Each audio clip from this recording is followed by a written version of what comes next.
Hello and welcome everybody to Game 2 of Reign's Artist vs NF Team Breach. Spawning in the bottom left position as the Teal Terran, we have Artist. Spawning here in the bottom right position of Tal'Darim Altar as the Blue Terran, we have NF Team Breach, who I will just be referring to as Breach the whole time because NF Team Breach is kind of long to say. Now, Artist we saw take Game 1 pretty convincingly. Well, actually, I wouldn't know. I don't think that I'm going to go as far as to say convincingly, but with very, very early aggression. Artist is, of course, a Korean player, being on Team Reign, and as such, he probably plays a lot on the Korean server. The Korean server is known for a lot more of what on the North American server we would call cheese. On the Korean servers, it's much more common to play aggressive very, very early on. And so a lot of times when American players play on the Korean servers, they'll feel like the Korean servers are very, very cheesy and that everyone just cheeses every single game. But, I mean, this is why the Koreans are very, very good at micro skills. Their micro is very, very good because they're used to going for a lot of early aggression and dealing with a lot of early aggression. A lot of Korean players choose to be very, very aggressive early on, try to go for those early wins, and where the micro really, really matters. When you only have 3 units on the field, when you have a Zealot, a Stalker, and a Sentry to go up against your opponent's forces, your micro has to be very, very good to be able to deal with your opponent. So that's why a lot of Korean players do have that superior micro skill, and they are famous for doing these kind of one-base styles of play as we saw from Artist in Game 1. So we're going to have to see if Artist is going to be going for a similar thing. If I had to put my money on it, I would say that it is most likely that Artist is going to be going once again for some one-base aggression, but of course, what we will be curious to see is how NF Team Breach is going to be able to deal with that. Is he going to continue to go for a similar one-base style that he went for in Game 1, go for that 1-1-1 style build where he gets up those Hellions, Marines, and Medivacs and go for that early drop play? Or will he just be going for some kind of a more standard for North American servers, early expand, and try to defend this base? This is, as I said, Tal'Darim Altar, so taking a fast expansion here isn't too bad of an idea, and it's fairly commonly done. In the base of Artist right now, it looks like Artist is going to be going for a very similar build as he went for in Game 1, as he has thrown down that first barracks, gotten up that early gas, and now he's throwing down that factory. I expect to see a reactor coming here after this one Marine is up. That one Marine is going to be critical to get out because it is going to, of course, allow denial of any kind of scouting information. As we can see, Breach has still not scouted his opponent, so he doesn't know where his opponent is, although he has just spotted these top 2 positions, so now he's going to know that he has got to be in this lower position, but he's not going to be able to get too much scouting info just because Artist is going to have this Marine in this forward position to deny that scout. Now, we do have a deviation from Game 1 as a Tech Lab did actually go down on this one barracks, and he's going to be swapping a Tech Lab onto this factory, I think. No, actually, we do have a Starport now coming down, so it's going to be an early Banshee play here out of Artist. Going to be so interesting to see how that works, but look at this supply depot placement here by Breach. That supply depot is going to prevent any kind of scouting information, or is going to prevent any kind of super sneaky move there, and oh no, Artist, a little bit of miscontrol there, doesn't quite pick off that SCV. With good micro, you can actually take out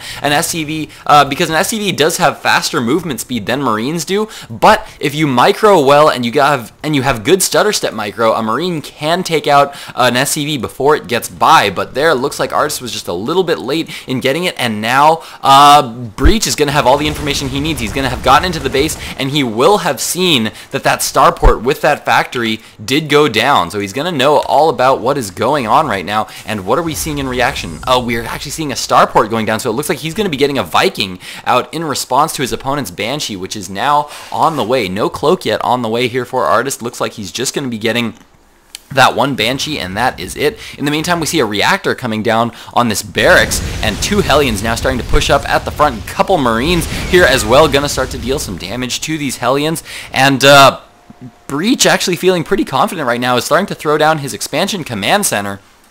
Like I said, Starport is coming down. Expect to see a Viking coming out of that very soon. There we go, one Viking now coming out here as a tech lab has now been produced by that barracks, and now that barracks is going to be sent off to get some scouting information. So it looks like Breach is actually going to be the one going for factory play here in game 2. Gonna have to see how well that suits him, as the Banshee is now out on the field. Of course, Hellions cannot shoot up at all, and now this Banshee is now going to be moving into the natural expansion as this battle goes down at the front. Going to start to pick off some SCVs here, as now Breach is going to be forced to pull all of those SCVs back, as that Banshee is actually now pulling back to the Xel'Naga Watchtower. Gonna not try to push it, and this barracks still continuing to move across the map. Gonna be scouting his opponent to see whether this expansion has gone down. Now we can see that Artist is throwing down his natural expansion. I like this play here by Artist. He's going to be expanding because he's been denying his opponent from mining too much here at this expansion. So his opponent, despite having all those forces out, is not going to be able to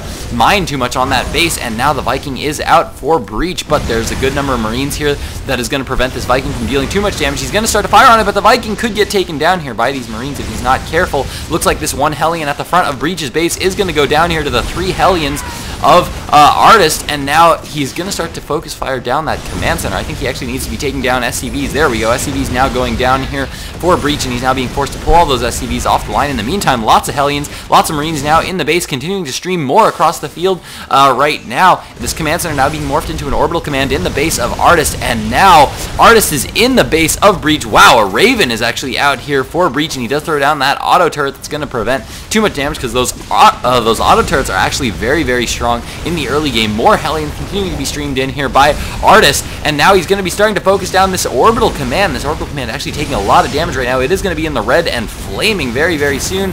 Ooh, and it is now on fire. Managed to just barely get in that last hit to set it on fire, and now Breach is going to have a lot of trouble getting an SCV to out here to repair that command center. And oh no, I think that he's actually moving that command center off. He's probably going to drop a mule to try to heal it, but of course Artist does have reinforcements on the way that are going to be able to spot what is going on out there and maybe even pick off that command center, as we can see that one Marine trying to chase down that command center, and there we go. No, that Marine actually not quite seeing it, and Artist now in the main base of Breach, gonna start to deal some damage to the production structures. This auto turret is still here, but it's a little bit out of place. This Viking is being repaired up as quick as possible because this Banshee is kind of a hero. Banshee been here for quite a long time, getting quite a bit of damage in. Now in the base of Artist, we do see that that factory on that reactor is still continuing to pump out those Hellions. Barracks are now being thrown up by Artist all over the place, and oh, did that command center go down? No, that command center is still burning down, and it looks like that mule is going to get there in time to start repairing that orbital command there. So nice play there by Breach, manages to save his orbital command. And now it looks like Artist is just going to be pulling back. He knows that he's denied any kind of mining here for quite a while, and as we can see, he's now mining quite a bit on his own natural expansion, getting up quite a few workers, 37 harvesters to the 24 of his opponent, and this is how the aggression is going to be working out for Artist. He's using that aggression to get up expansions, and I absolutely love that play. What is he doing at the front? He's using cheap units. He got out one Banshee, which he got out one power unit, one Banshee, which is quite a strong unit. And in the meantime, he just reinforced with lots of cheap units, Hellions and Marines, to continue to apply pressure to the front of his opponent's base while he takes expansions, gets up more gas geysers, gets up all the tech that he needs. As we can see, we do currently have a second factory up, or no, actually it's just a single factory up here for Breach, but he has swapped it onto that tech lab, and he's now producing that Infernal Pre-Igniter, otherwise known as the Blue Flame Hellion upgrade for his Hellions. But man, Breach is so behind in Hellion count right now, I'm not even sure if that's going to matter too much. As we can see, Artist has a ton of Hellions up right now that he's going to be getting very aggressive with very soon. One medevac has been produced.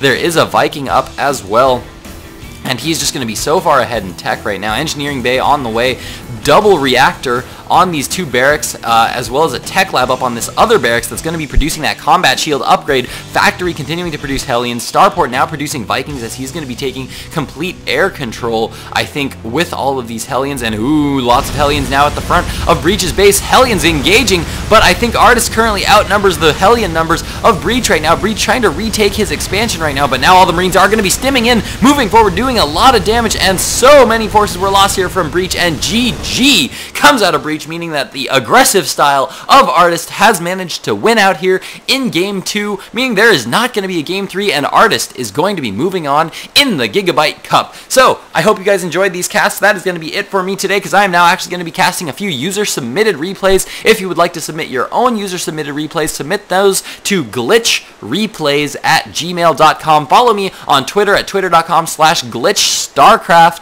and check me out at facebook.com/glitchstarcraft as well. Thank you guys so much for watching and supporting. Again, hit that subscribe button, comment down below, and once again, thank you guys so much for watching. Big heart to you guys.